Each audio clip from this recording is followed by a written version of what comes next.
Good morning, नमस्कार, सुप्रभात दोस्तों। आज एक बार फिर आपका अपना प्रिय डॉक्टर आदि कश्यप मुंबईचा माणूस आपके लिए लेकर आया है आपका मनपसंद प्रोग्राम पॉजिटिव करना। आज रविवार का दिन है दोस्तों, छुट्टी का दिन है। आप सभी परिवार के साथ होंगे, चाय की चुस्कियां ले रहे होंगे। ज्यादा समय नहीं लूंगा आपका। आज एक बहुत ही विशेष कहानी है जिसमें हम कर्म, बुद्धि और भाग्य, उसमें महान कौन होता है उसके बारे में बताएंगे। और कहानी का शीर्षक है महान कौन। भेजने वाली है रिनी। रिनी ने इस कहानी को लिखा है और भेजा है। मुझे उम्मीद है कि आपको यह कहानी पसंद आएगी। ज्यादा समय नहीं लूंगा, शुरुआत करता हूं आज की कहानी महान कौन।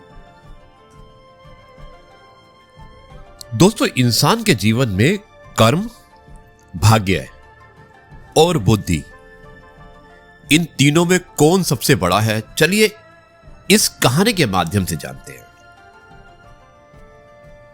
एक दिन स्वर्गलोक में कर्म, भाग्य और बुद्धि, ये तीनों चर्चा कर रहे थे कि कौन सबसे बड़ा है। अब कुछ दिन बीत गए, लेकिन फिर भी ये तीनों इस बात का निर्णय नहीं कर पाए कि कौन सबसे बड़ा है। एक दिन नारद मुनि पास से गुजर रहे थे और उन्होंने देखा कि कर्म, भाग्य और बुद्धि आपस में किसी बात को लेकर झगड़ रहे हैं।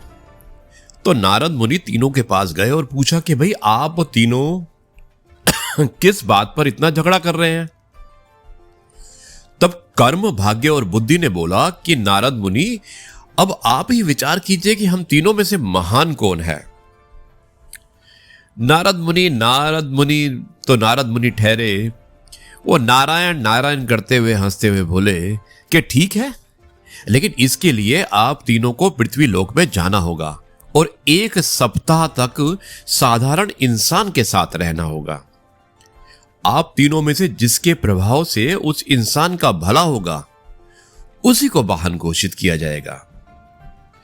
यह सुनकर तीनों पृथ्वी लोक में जाने के लिए तैयार हो गए। जब तीनों यानी कि कर्म, भाग्य और बुद्धि जब तीनों पृथ्वी लोक में आए तो उन्होंने जंगल में एक गरीब इंसान को पेट काटते हुए देखा, यानी कि पेड़ को काट रहे थे। उन तीनों को लगा कि यही सही इंसान है जिसके शरीर में प्रवेश करके हम अपनी महानता सिद्ध कर सकते हैं। किस व्यक्ति? जो व्यक्ति पेड़ को काट रहा था, यानी कि लकड़ा हरा होगा बेचारा। अब कर्म, भाग्य और बुद्धि आपस में बातें करके यह निर्णय लिया कि वो 1 सप्ताह करके इस इंसान के शरीर में रहेंगे और जिसके प्रभाव से इस इंसान का भला होगा, उसे ही महान माना जाएगा। कर्म बोला, सबसे पहले मैं जाऊंगा और उस इंसान का भला करूंगा। अब कर्म उस इंसान के शरीर में प्रवेश करते ही उसका कर्म क्षमता दुगना हो गया, यानी कि प्रतिदिन वो व्यक्ति जितनी लकड़ी काटता था उससे ज्यादा काटने लगा, यानी कि दुगनी लकड़ी काटने लगा। यह देखकर वो इंसान बहुत खुश हो गया। पहले से ज्यादा लकड़ी तो वो काट लेता, लेकिन वो उतना ही लकड़ी बाजार में ले जाकर बेच पाता जितना कि वो पहले बेचता था। और कारण बड़ा साधारण था, क्योंकि ज्यादा लकड़ी ले जाने के लिए उसके पास कोई भी साधन और संसाधन सामान नहीं था। इसी तरह 7 दिन तक उसमें ज्यादा लकड़ी तो काट ली उस व्यक्ति ने, लेकिन उन सबको बेच नहीं पाया और उसकी हालात में कोई भी सुधार नहीं हुआ। दोस्तों, 7 दिन बाद कर्म अपने शरीर से बाहर आ गया और निराश होकर स्वर्ग चला गया।